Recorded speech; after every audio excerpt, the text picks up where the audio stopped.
모세의 갑분싸라는 제목으로 하나님 말씀을 드립니다. 여러분 갑분싸라는 말을 아십니까? 우리 학생들이나 젊은 분들은 아시겠지만 좀 나이 드신 분들은 갑분싸가 무슨 말이야? 갑분싸 어디서 들어본 것 같은데 무슨 말인지 모르겠네 그러실 것 같은데요. 갑분싸라는 말은 줄임말입니다. 갑자기 분위기가 싸해진다. 갑자기 분위기가 싸해진다. 이게 바로 갑분싸입니다. 영어로는 a sudden silence. a sudden silence. 갑자기 조용해지다. 갑자기 말문이 막히다. 갑자기 어색해지다. 그런 뜻입니다. 어느 날 사무실에서 직원들이 간식과 커피를 먹으며 즐겁게 이야기를 나누고 있었습니다. 그런데 팀장님이 대뜸 나는 권위적이지 않은 사람이지 그렇지? 하고 직원들에게 묻자 일순간 주변이 조용해졌다고 합니다. 그게 바로 갑분싸. 여러분 어떨 때 갑분싸를 느낍니까? 좋지 않은 성적표를 부모님께 드릴 때입니까? 다른 사람들은 다 짜장 먹고 있는데 여기 탕수육이요! 할 때가 아닙니까? 분위기 싸해지겠죠. 분명히 지난번보다 성적이 더 좋아졌는데 부모님이나 가족들이 칭찬을 안 해주고 너 방심하지 마. 너 이 정도 가지고 교만해지면 안 돼. 너 더 겸손해져야 돼. 너 오늘부터 돌쇠하지 말고 더 열심히 해. 그렇게 지정할 때 분위기가 갑분싸되지 않습니다. 오늘 어려운 말이 자꾸 나오는데요. 지청구가 무슨 말인지 아십니까? 지청구가 충청도 사투리라고요. 옛날 어른들이나 쓰는 말이라고요.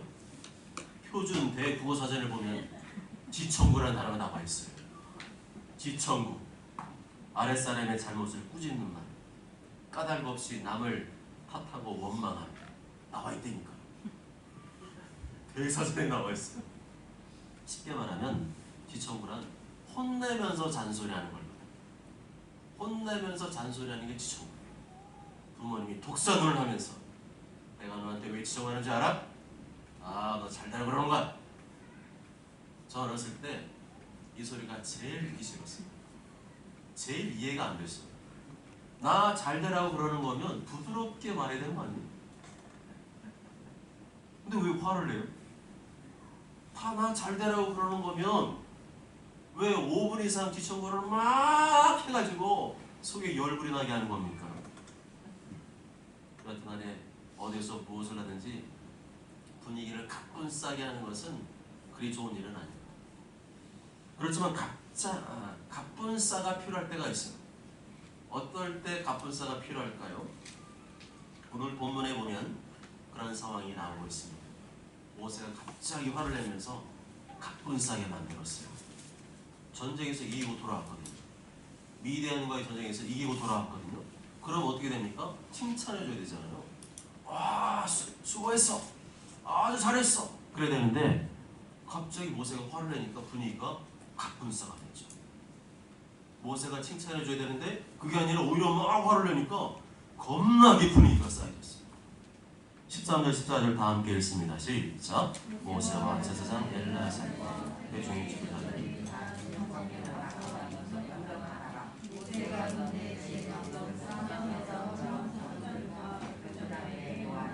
아멘.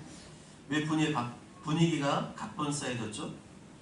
분명히 전쟁에서 이기고 돌아왔거든요. 그래서 잘했어 막 이런 분위기인데 모세가 화를 내는 바람에 분위기가 갑분싸가 되었어요. 전쟁에서 이기는 것보다 더 중요한 게 있다는 말인 것 같죠. 15절 말씀 다 함께 읽습니다. 시작. 모세가 그들에게 이르되 너희가 여자들을 다 살려두었느냐? 너희가 여자들을 다 살려두었냐? 여자들 살려두면 안 됩니까? 여자들 살려두면 안 됩니까? 여기 여자분들 많이 계시는데 살려두면 안 됩니까?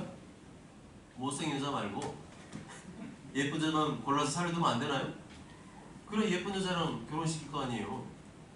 근데 여기서 말하는 그런 뜻이 아닙니다. 16절 말씀 다 함께 읽습니다. 시작.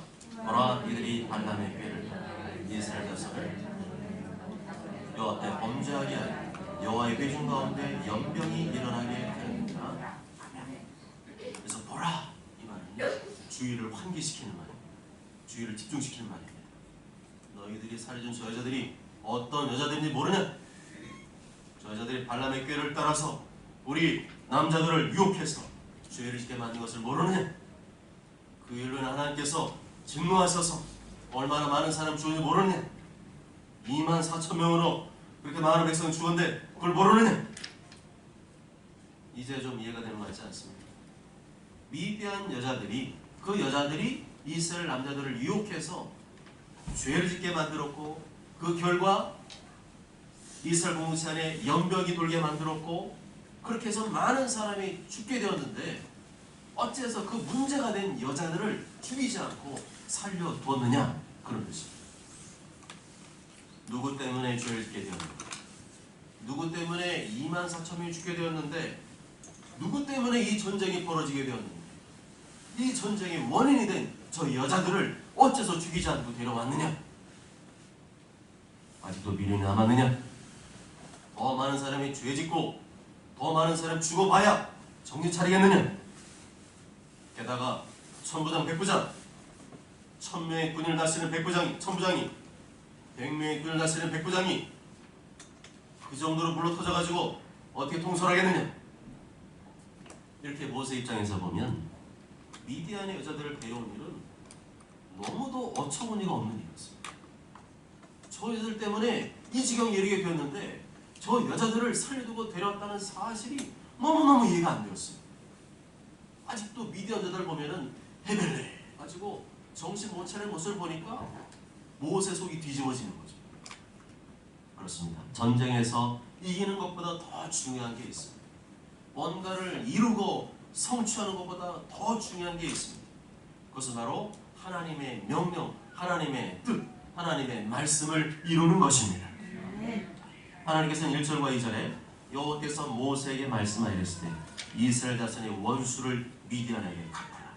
그 후에 네가 내 조상에게 돌아가리라. 3절 하반절에 여호와의 원수를 갚되 라고 말씀합니다. 미디안과의 전쟁은 무슨 전쟁이에요? 하나님의 원수를 갚는 전쟁입니다. 이스라엘 원수를 갚는 전쟁입니다. 죄를 저지르게 만들어서 이스라엘 공동체를 타락시킨 많은 사람 죽게 만든 그 원수를 갚는 전쟁이었어요. 그래서 누구까지 참전시켰어요? 제사장까지 전쟁에 참전시켰습니다. 제사장도 성소의 기구들을 가지고 또한 시로 나팔을 들고 와서 나팔을 불면서 하나님 앞에 예배드리는 마음으로 중보기도하면서 거룩한 전쟁을 벌였습니다. 그렇다면 어떻게 하는 게 맞는 거예요? 하나님의 원수, 이스라엘 원수를 하나님의 명령대로 다 완전히 진멸해야 하나님의 뜻을 이루는 것이었습니다. 그런데 여기서 말하는 핵심은 여자를 죽였냐 안 죽였냐 핵심이 아닙니다. 핵심은 뭡니까? 하나님의 명령대로 했느냐 안 했느냐가 중요한 것입니다. 그런데 전쟁에 참전한 이스라엘 군인들은 그렇게 생각하지 않은 것 같습니다. 좋은 게 좋은 거지 뭐. 좋은 게 좋은 거 아니야? 뭐 여자들 데려와서 다 써먹을 때 있잖아. 뭐 허드렛 일도 시키고 집안일도 시키고 또 예쁜 여자 우리 애들 결혼시키고 그러면 좋은 거 아니야? 일리가 있는 말이죠. 그렇단 말이죠. 그러나 하나님 말씀에 물타기 하면 안 됩니다. 하나님의 말씀보다 내 생각, 내 논리를 앞세우면 안 됩니다. 하나님의 말씀은 있는 그대로 순종해야 됩니다. 세상에서 법을 집행할 때 어떻게 법을 집행하길 바랍니까? 내가 피해자야. 내가 일방적으로 맞았어요. 내가 일방적으로 돈을 뜯겼어요. 그러면 여러분은 법원 판사한테 어떤 걸 기대합니까? 법대로 해주길 원하지 않습니까? 법을 집행할 때는요, 법과 원칙대로 해야 됩니다. 법보다도 그럴듯한 논리, 일리 있는 논리, 괜찮은 논리 따라가게 되면 이 사회가 혼란에 빠지게 됩니다. 무법천지. 누구는 봐주고 누구는 안 봐주고 그러면 나라 전체가 혼란에 빠지게 됩니다. 법은 법입니다. 법은 법대로 해야 됩니다. 법은 집행할 때는 좋은 게 좋은 거구나. 누구는 봐주고 그러고 그러면 안 됩니다. 법 앞에서 모든 사람은 평등이야. 대통령도 국회의원도 돈 많은 사람도 유명한 사람도 다 평등해야 합니다. 게다가 하나님의 말씀은 인간의 법 위에 있는 법입니다. 하나님의 말씀은 인간의 법 정도가 아니라 인간의 법 위에 있는 법입니다. 하나님이 정하신 법입니다. 우리가 지금 하나님의 말씀을 듣고 있는 것은 사실은 법을 배우고 있는 거예요. 무슨 법을 배우는 거죠? 하나님의 법을 배우고 있는 겁니다. 인간의 법보다 훨씬 위에 있는 법, 인간을 다스리는 하나님의 통치의 법을 배우고 있는 것입니다. 우리가 하나님의 법을 배웠으면 어떻게 됩니까? 하나님의 법대로 해야 되지 않습니까? 그런데 왜 자꾸 하나님의 말씀을 배우면서도, 하나님의 법을 배우면서도 자꾸 내 형편, 내 처지, 내 상황을 앞세우고 계십니까? 자꾸만 일리 있는 말, 설득력 있는 말, 그럴듯한 말에 왜 말씀을 물타기 하는 겁니까? 그렇게 신앙생활하면 나는 좋고 다른 사람도 기뻐할지 모르지만 그것을 하나님께서 기뻐하시겠습니까? 하나님께서 그러한 나의 신앙생활을 보시고 복을 주시겠습니까? 시편 119편에서 다윗은 어떠한 고난과 어려움 중에도 하나님의 법, 주의 법을 떠나지 않고 지켰다 고백하고 있습니다. 교만한 자들이 나를 심히 조롱하였어도 나는 주의 법을 떠나지 아니하였나이다. 여호와여, 내가 밤에 주의 이름을 기억하고 주의 법을 지켰나이다. 악인들의 줄이 내게 두루 얽혔을지라도 나는 주의 법을 잊지 아니하였나이다. 그들의 마음은 살쪄서 기름덩이 같으나 나는 주의 법을 즐거워하나이다. 아멘. 누가 뭐래도 주의 법을 떠나지 마시기 바랍니다. 아멘. 누가 나를 유혹해도 주의 법을 떠나지 마시기 바랍니다. 다윗과 같이 인간의 법을 능가하는, 인간의 법 위에 있는 이 주의 법을 사랑하고 즐거워하는 자에게 하나님께서 때를 따라서 은혜와 평강과 복을 주신 줄 믿습니다. 아멘.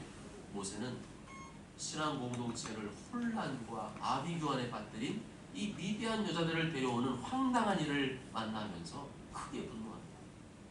그래서 일부러 상황을 가뿐싸게 만들었어요. 좋은 게 좋은 거라고 넘어가면 안 될 상황이기 때문에 일부러 가뿐싸게 만든 것입니다. 그 다음에 이 모세가 이 난감한 상황을 어떻게 풀어가고 있습니까? 첫째는 하나님의 법과 원칙대로 풀어가고 있죠.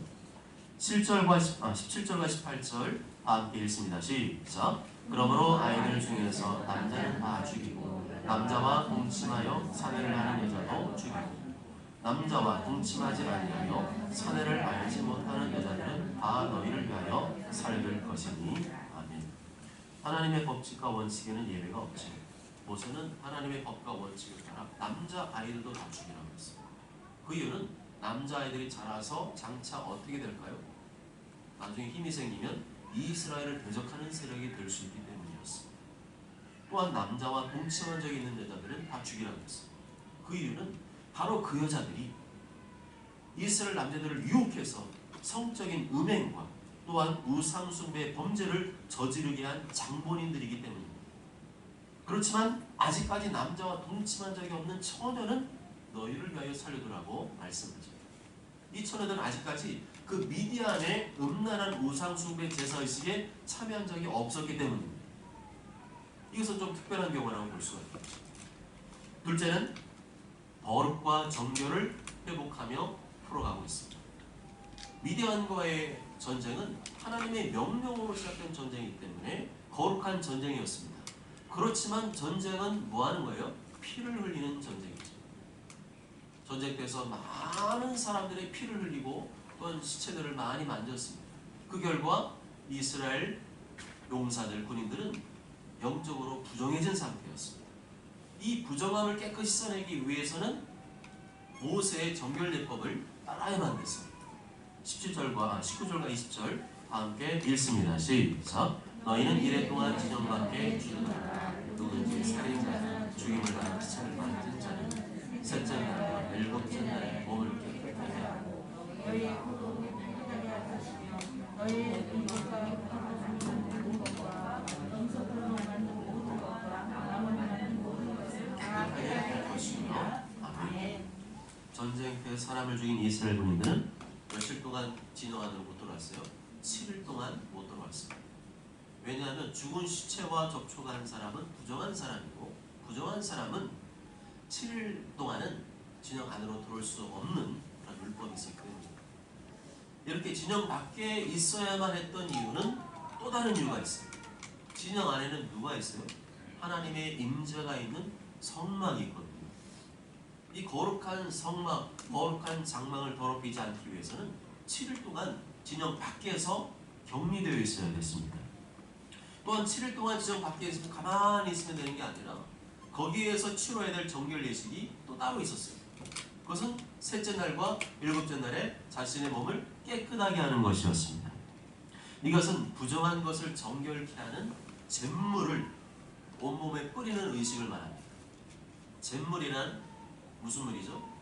나무를 태우고 난 다음에 시커먼 재가 남잖아요. 그 잿가루에다가 맑은 물을 부어가지고 우려낸 물을 말합니다. 그 물을 가지고 뿌리면 정결하게 된다. 근데 실제로 이 잿물은요, 세탁 성분이 있다고 합니다. 이 잿물을 뿌린다. 이것은 바로 회개를 의미합니다. 또한 의복과 가죽으로 만든 모든 것, 또한 염소털로 만든 모든 것, 나무로 만든 모든 것도 다 깨끗이 빨아야만 됐습니다. 그래서 깨끗이 빤다는 것은 회개를 의미하죠. 뿐만 아니라 22절과 23절에 보면 금, 은, 동, 철, 주석, 납 이렇게 불에 견딜 수 있는 금속은 불을 진화하게 했어요. 불은 소독하는 게 그런 기능이 있지 않습니까? 그 이외에 금속이 아닌 것들은 물을 진하게 해라. 여기 모든 게 뭡니까? 회개를 의미하는 겁니다. 그리고 24절에 보면 일곱째 날이 되면 또다시 옷을 빨아서 깨끗하게 한 후에 진영 안으로 돌아가라고 하고 있습니다. 이것은 부정한 상태에서 완전하게 벗어나게 되었음을 선언하는 회개의 선언을 의미합니다. 이건 역시 바로 회개를 의미하는 것이죠. 이것을 통해서 우리는 하나님께서 얼마나 우리에게 거룩과 정결을 요구하신지를 알 수 있습니다. 이미 예수님의 피로 죄 사함 받은 하나님의 자녀라도 세상에서 또다시 죄를 짓기 때문에 늘 회개하며 거룩과 정결을 유지해야 한다는 것입니다. 우리가 거룩과 정결을 유지해야만 하나님과 언제라도 만나고 대화하고 교제할 수 있기 때문이죠. 구약시대는 짐승의 피나 잿물을 뿌려서 정결케 했다면 이제는 예수님의 피를 뿌려서 정결함을 얻을 수 있습니다. 십자가에서 흘리신 하나님의 아들 예수님의 피로서만 우리의 모든 죄가 정결함을 얻을 수가 있는 것입니다. 그리할 때 우리의 영혼이 정결하게 됩니다. 걸어가신 하나님과 만나고 또 교제할 수가 있고요. 하나님의 사랑을 느낄 수가 있습니다. 만일에 자신의 죄를 회개하지 않고 더럽고 추한 영혼의 상태로 하나님께 나오는 자는 아무리 몸뚱아리가 나와왔어도 아무리 좋은 옷 입고 왔어도 하나님 못 만나고 하나님 경험할 수도 없는 것입니다. 왜냐하면 하나님은 죄를 미워하시는 거룩한 분이시기 때문입니다. 하나님께서는 당신의 백성들을 만나기를 원하십니다. 우리가 하나님 만나기 원하는 것보다 하나님은 더 만나기 원하세요. 고향에 계신 나이 많으신 부모님들이 항상 고대하는 게 뭐예요? 우리 자식 언제 오나 그러죠. 달력에다 표시해놓고 우리 자식 언제 오나.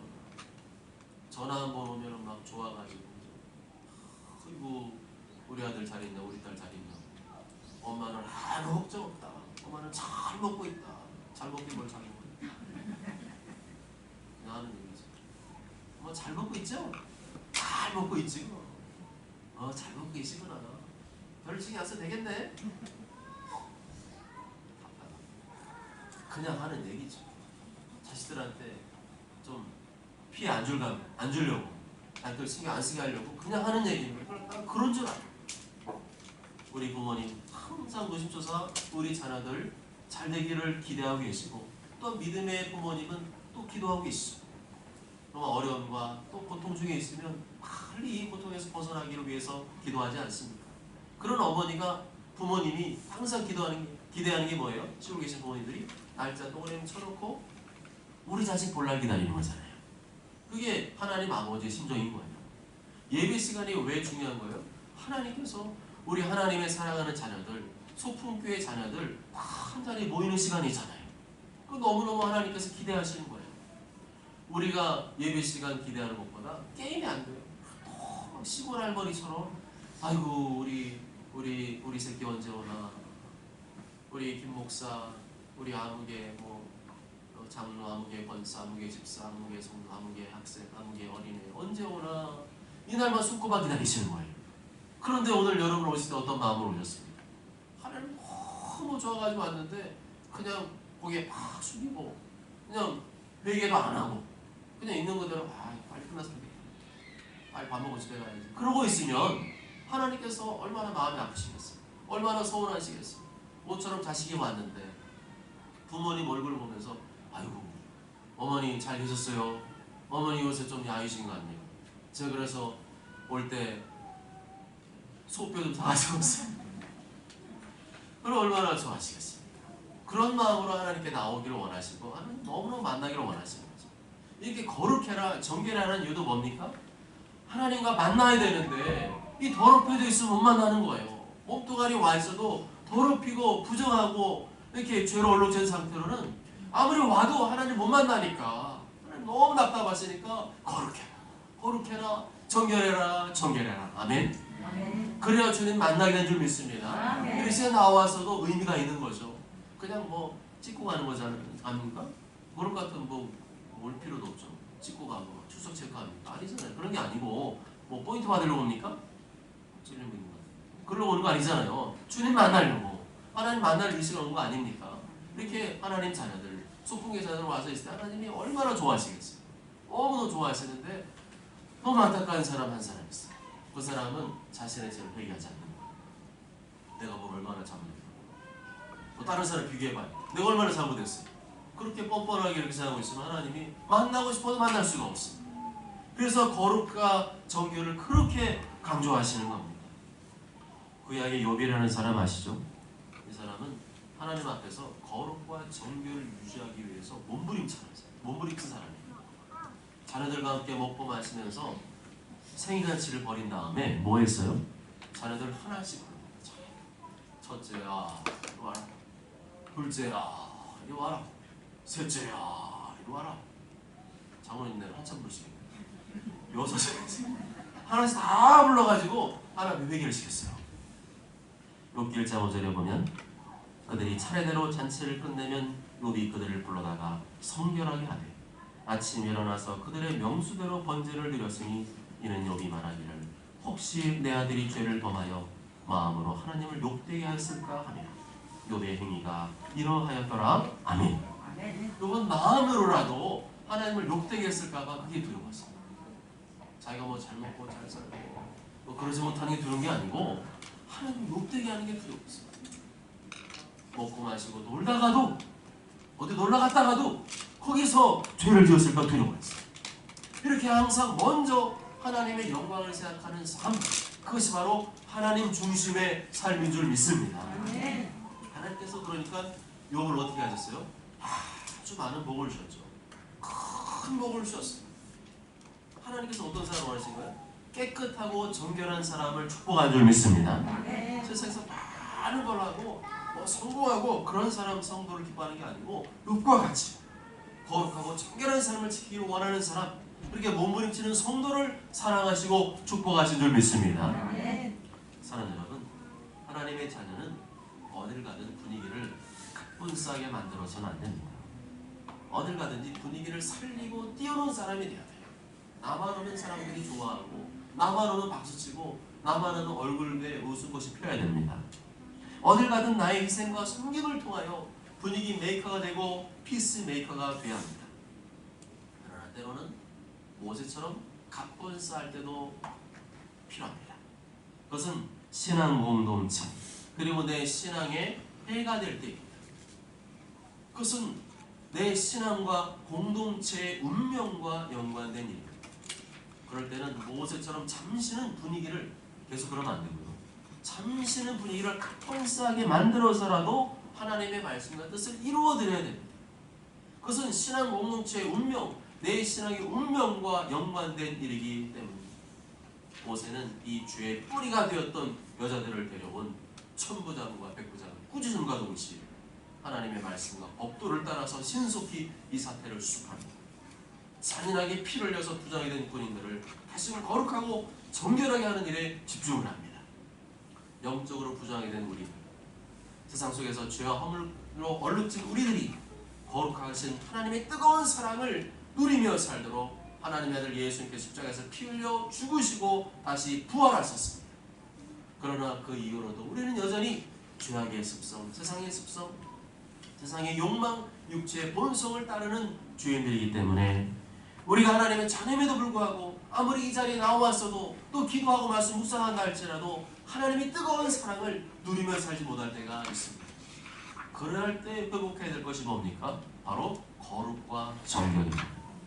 거룩과 정결 잃어버리면 다 잃어버린 거예요. 하나님 잃어버렸는데 딴 거 잘해봐야 무슨 소용이 있습니까? 아무리 세상적으로 실력 있고 성공한 성도를 할지라도 거룩과 정결을 잃어버리면 하나님의 사랑과 끊어지고 마른 뼈와 같은 삶을 살 수밖에 없습니다. 그렇게 되면 교회에 나오는 게 힘들고 예배 드리는 게 지겹고 말씀을 읽고 기도하는 일은 이 세상에서 가장 하기 싫은 일이 됩니다. 이 정도가 되면 영혼이 완전히 병든 거예요.